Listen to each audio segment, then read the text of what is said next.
우리 세상의 모든 것을 움직이는 아주 작은 부품, 바로 반도체죠.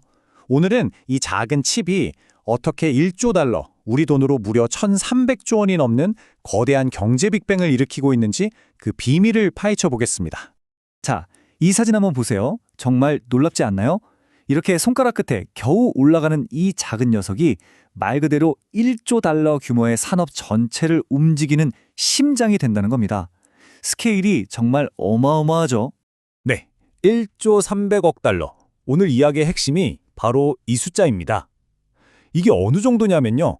불과 몇 년 뒤인 2030년에 반도체 시장이 이 정도 규모가 될 거라는 예측이에요. 아니, 대체 무슨 일이 있길래 이렇게까지 시장이 폭발적으로 성장하는 걸까요? 자, 그럼 어떻게 1조 달러라는 어마어마한 목표에 도달할 수 있다는 건지 그 성장 예측 뒤에 숨은 동력들을 하나씩 살펴보겠습니다. 그래프를 보시면 시장이 정말 폭발 직전이라는 게 느껴지시죠? 2024년에 6,270억 달러인데 2030년은 1조 달러를 훌쩍 넘깁니다. 연평균 8.6%씩 성장한다는 건데 이게 그냥 숫자가 아니에요. 거의 모든 산업에서 기술 혁신이 엄청나게 빨라지고 있다는 강력한 신호인 거죠. 이 문장이 정말 핵심을 꿰뚫고 있어요. 미래의 자동차는 바퀴 달린 고성능 컴퓨터가 될 것이다. 정말 멋진 표현이죠? 이게 바로 성장의 한 축인데, 근데요, 이 거대한 변화를 이끄는 엔진이 하나가 아닙니다. 또 있어요. 물론 모든 분야가 똑같이 크는 건 아니에요. 여기 보세요. 특히 서버랑 네트워크, 그리고 자동차, 이 두 분야의 성장률이 압도적이죠. 바로 이 둘이 1조 달러 시장을 향해 달려가는 말 그대로 쌍둥이 엔진 역할을 하고 있는 겁니다. 자, 그럼 첫 번째 엔진부터 한번 들여다볼까요? 바로 인공지능, AI 혁명이 불러온 데이터와 지능에 대한 인류의 끝없는 갈증입니다. 여러분, 우리가 AI 비서한테 뭐 물어보거나 넷플릭스 같은 거 볼 때요, 그 뒤에서는 바로 이런 거대한 데이터 센터들이 정말 쉴 새 없이 돌아가고 있는 거예요. 여기가 바로 AI 혁명의 심장부인 거죠. 그리고 이 심장을 계속 뛰게 하려면 당연히 칩이 필요하겠죠. 그 수요가 정말 상상을 초월합니다.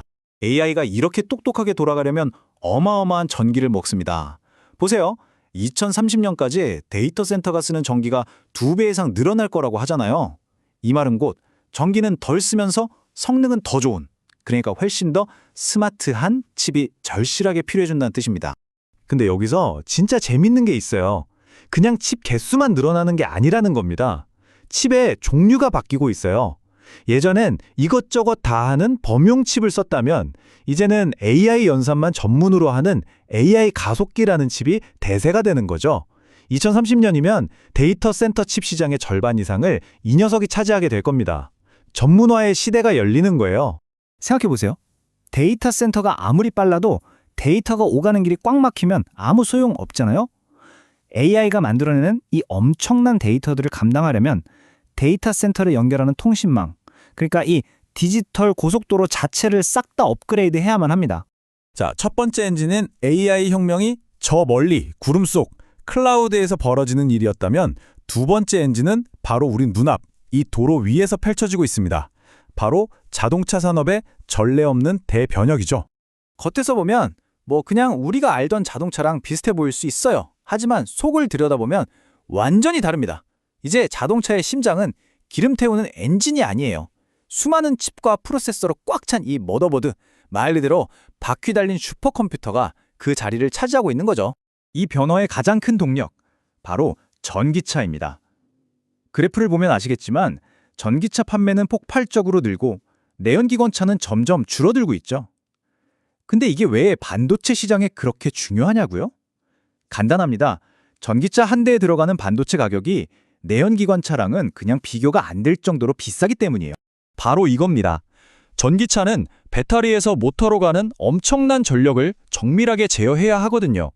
그래서 이 전력 반도체라는 게 엄청나게 중요하고 또 비쌉니다. 전체 반도체 비용의 절반 이상을 차지할 정도니까요. 내연기관차 시절과는 완전히 다른 게임이 된 거죠. 전기차와 함께 자동차 혁명을 이끄는 또 다른 축, 바로 자율주행이죠. 운전을 살짝 도와주는 1단계부터 운전대가 아예 필요 없는 5단계 완전 자동화까지 기술은 이렇게 차근차근 발전하고 있습니다. 그리고 당연한 얘기지만 차가 똑똑해질수록, 즉 자율주행 레벨이 올라갈수록 자동차의 뇌에 해당하는 반도체 가격은 정말 기하급수적으로 비싸집니다. 보세요. 가장 낮은 단계와 가장 높은 단계에 들어가는 칩 가격이 무려 10배 이상 차이가 나죠. 엄청난 시장이 열리는 겁니다. 자, 지금까지 거대한 데이터 센터와 자동차 이야기를 했는데요. 이 반도체 혁명은 여기서 끝나지 않습니다.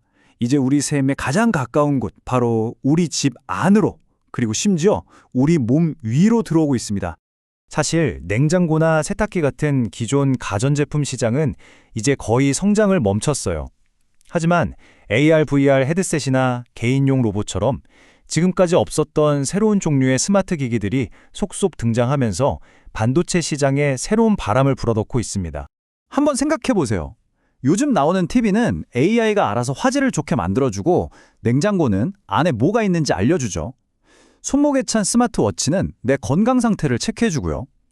이 모든 기기들이 점점 더 똑똑해지고 서로 연결되면서 그 안에는 당연히 더 강력한 반도체가 들어갈 수밖에 없는 겁니다. 자, 지금까지 AI, 자동차, 스마트 기기라는 세 가지 축을 중심으로 1조 달러 반도체 시장의 거대한 그림을 그려봤습니다.